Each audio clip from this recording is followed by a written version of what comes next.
Ladies and gentlemen, hello and welcome back once again to Inside Analysis. Your host, Eric Kavanaugh, here for a very special event. We're going to have a 5-minute drill from my good friend Paige Roberts on shift difficult problems left with graph analysis on streaming data.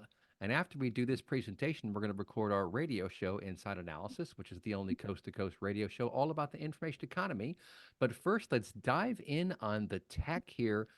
Paige, I'm amazed by this stuff. When I first heard about streaming graph, my initial response was, oh, wow, that sounds cool. Because I understand graph nodes and edges. It's an excellent way to find patterns and to find relationships between entities. A node, of course, is an entity. An edge tends to be a characteristic of that entity. So a car could be a node, or a green car, a red car, that would be the edge.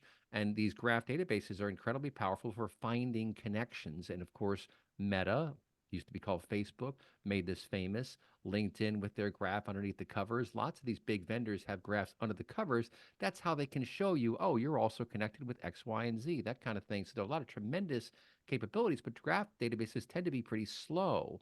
And so they're batch oriented. They have updates that then publish the results. And this is streaming graph. So with that, I'm going to throw it over to you. And we'll be hearing, by the way, from Sanjeev Mohan of Sanjmo and Alex Husky of ExxonMobil later on in the show.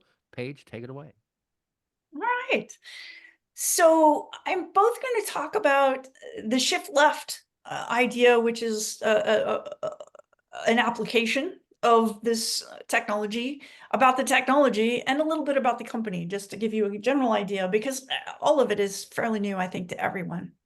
So let's start with a story. It's like way back, we knew we had all of these problems that had to be responded to very quickly, that were very difficult, that required some pretty in-depth relationship analysis and the kind of analysis you were just talking about, Eric. But it was too slow to put them all the way to go through all of the system and put them in the graph thing. So in order to find the answers, in particular, the problem that triggered it was advanced persistent threat in cybersecurity.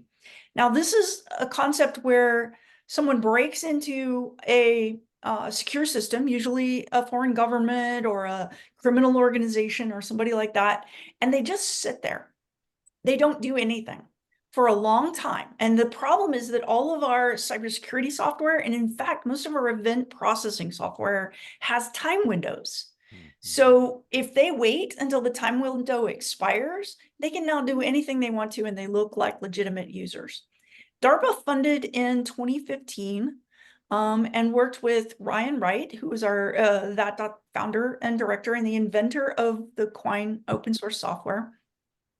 They worked with him to figure out how can we solve this problem. And that's how Quine was invented in 2022. The company was created, thatDot, which is our commercial version, and it's funded by CrowdStrike, Falcon Fund, and a lot of other folks that are really interested in that sort of thing.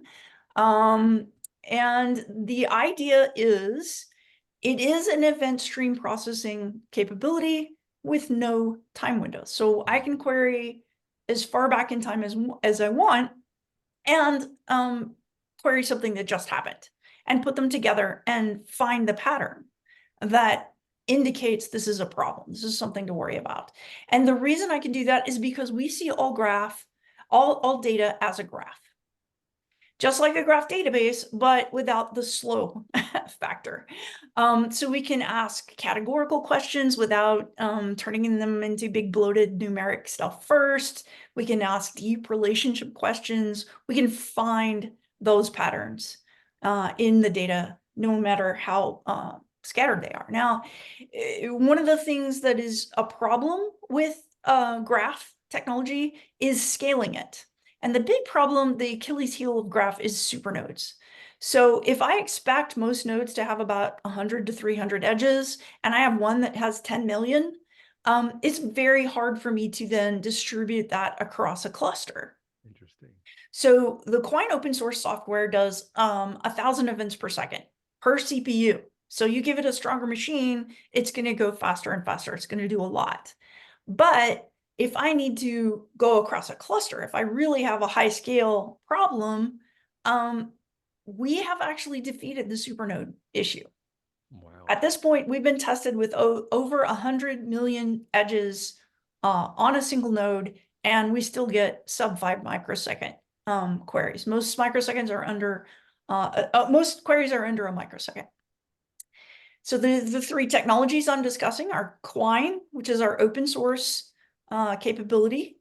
And then thatDot is the company, and Streaming Graph is our commercial cluster size, high scale, support, all the things that you expect from a commercial. And then thatDot novelty, which is a little bit different. And I'm gonna skip this about how Streaming Graph works, and we'll talk about it more later. But first I'm going to talk a little bit about novelty. So novelty is a pattern learning AI built on top of this. So you don't have to train it. You don't have to label data. You feed it data. It automatically figures out what is anomalous in this data stream, what is unusual. And this is awesome for finding your unknown unknowns. The things that you didn't even know were a problem, discovering them that way is the best. And it's about 1,000 times faster than the next most commonly used anomaly detection. So that's pretty much the idea. Let's shift this left. Let's not do this long drawn out process that, if we're really lucky, you get it in hours, but a lot of times it's more like days. And shift it all the way over to do a lot of the work, a lot of the analysis right in the event stream processing system, and get it in microseconds or seconds if it's really slow. Now, this has great applications in cybersecurity, obviously. It's also really good for smart filtering on the edge because it can resolve duplicates and things like that. And it can take this mountain of unimportant data and find the key important bits to pass on down the line. And of course, real-time risk analysis and fraud detection is pretty common. So that's kind of how it works. And That's the 5-minute drill. That is absolutely fascinating. So shift left, the concept refers usually to moving it up the stack, upstream somewhere. And what you're able to do is dynamically ascertain new things that are happening, which of course might well be new bad things. It could be new good things, but it could be new bad things. The fact that is that it's new things, and your point about bad actors dwelling for 6 months to a year, that's how they get it done. I remember years ago, Dr. Robin Bloor explained to me that the whole narrative around bad actors of the hoodie hacker by himself, the lone hoodie, is nonsense. It's an industry, and they have different parts of the industry, different roles, and someone penetrates, they hand it off to someone else, then they sell that to someone else, and it's a whole workflow around this stuff. So they get in, and then they just wait. And like you say, if they wait long enough, they will outwait your windows. And then when that window restarts, you're already in there. You're just a known quantity as far as the new system is concerned. And that's the problem, right, Paige, real quick? that's it exactly. Yes. Wow. Well, our radio show is about to begin, folks. So I'm going to stop the recording.